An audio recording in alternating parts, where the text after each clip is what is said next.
ایک شاعر ہوئے, شاید نام کسی نے سنا ہو, ان کی ایک بات پڑھی مجھے بڑا مزہ آیا, تو وہ میں آپ سے شیئر کرنا پسند کروں گا. جون ایلیا کا نام کسی نے سنا ہو, بہت بڑے شاعر ہوئے ہیں جی, سنا ہے؟ وہ سید تھے, ان کا نام تھا سید سبت اکبر نقوی. تھوڑی سی پٹری سے اتر گئے تھے یہ مولویوں کی نفرت کی وجہ سے نا, یعنی یہ جو طبقہ ہے نا یہ ہم سے بڑی شدید نفرت کرتا ہے, ہمارا نام لے لے کے پیسے بھی کماتا ہے اور ہم سے بڑی شدید نفرت کرتا ہے. سیدوں سے, آل رسول سے, آل رسول سے بڑی شدید نفرت کرتے ہیں یہ گروہ. تو بعض اوقات بندہ ان کے رویے دیکھ دیکھ کے دین سے دور ہو جاتا ہے کہ یار یہ کیسا گروہ ہے.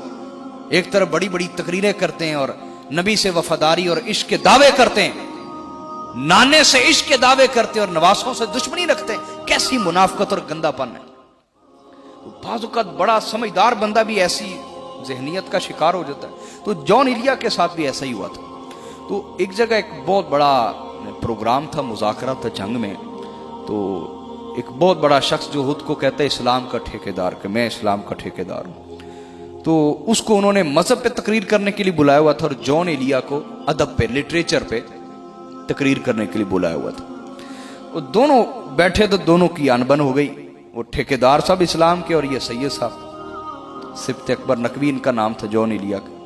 آخری عمر کچھ آگے تھے, ہدایت کے اوپر آگے تھے. تو وہ بھی میں واقعہ آپ کو سناتا ہوں کیسے آئے ہدایت کے اوپر. تو ان کی انبن ہو گئی. تو انہوں نے مائک میں کہا مولوی جی اسلام ہمارے گھر کا مسئلہ ہے, آپ کو کیا مسئلہ ہے؟ نہیں سمجھ گئی؟ اسلام ہمارے گھر کا مسئلہ ہے, آپ کو کیا مسئلہ ہے؟ آپ نے اسلام کا نام لے لے کے کیا تھے آپ اور آپ کے باپ دادا؟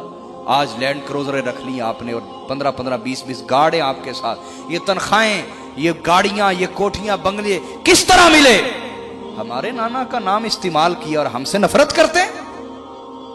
ایسے بدبخت لوگ ہیں آپ. کیوں بھائی؟ میری بات سمجھنے کی کوشش کریں نا. او بھائی آپ کا کوئی نوکر ہو, آپ کبھی خوش ہو کے اسے نواز دیں, اور وہ تھوڑا سا تگڑا کیا ہو آپ کی اولاد کا ہی دشمن بن جائے. آپ کے کیا خیال ہوں گے اس کے بارے؟ جو کوئی یہاں بندہ بیٹھا میرے بارے سوچ رہا ہے کہ میں تھوڑا سا گرم بول رہا ہوں, غصے میں بول رہا ہوں, جو میرے بارے سوچ رہا ہے, ذرا یہ رویہ اپنے ساتھ تو کر کے دیکھے نا. پھر اسے پتا چلے گا کہ میں تو بڑا تحمل سے بات کر رہا ہوں, میں تو بڑے مہذب انداز سے بات کر رہا ہوں, میں تو گالی گلوچ نہیں دیتا. یہ ہمارا طریقہ نہیں.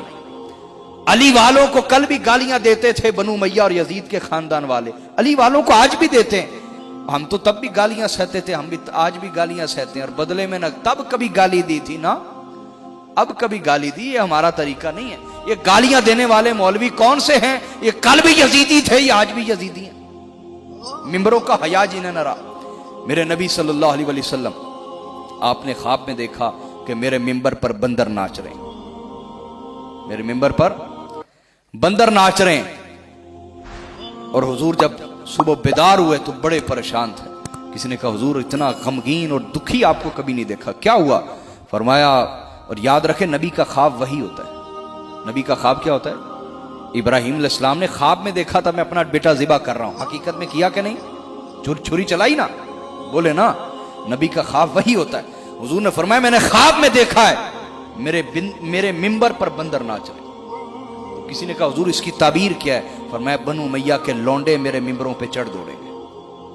اور آج بھی بنو امیہ کے حمایتی, یزید کے خاندان کے حمایتی, انہوں نے ممبروں پہ اور مسجدوں پہ قبضے کر رکھے. وجہ کیا ہے؟ آپ لوگ متحد نہیں ہیں. وجہ کیا ہے؟ آپ لوگ صرف نعرے مارتے اور ہمارا ساتھ دینے کو تیار نہیں. صرف نعرے مارنے کی حد تک, محفل میں آگے ہاتھ چوم لیے بس. بھائی کسی سے رشتہ لگاؤ تو توڑ نبھاؤ, کسی سے رشتہ لگاؤ تو خاندانی بن کے دکھاؤ نا. اور آج ضرورت ہے کوئی کسی سید کا مرید ہو, کسی سید کو ماننے والا ہو, یا ان پیروں کو ماننے والا ہو جو سادات سے محبت اور عشق رکھتے ہیں. جتنے بھی آج آل رسول کو ماننے والے جہاں جہاں بھی لوگ ہیں, ہمیں ضرورت ہے ہم متحد ہوں. ہمارا دشمن تو متحد ہے اور ہم آپس میں ٹکڑے ٹکڑے.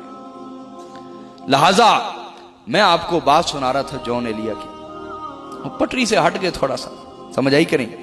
تو نا وہ اسلام کے ٹھیکیدار کو کہنے لگے مولانا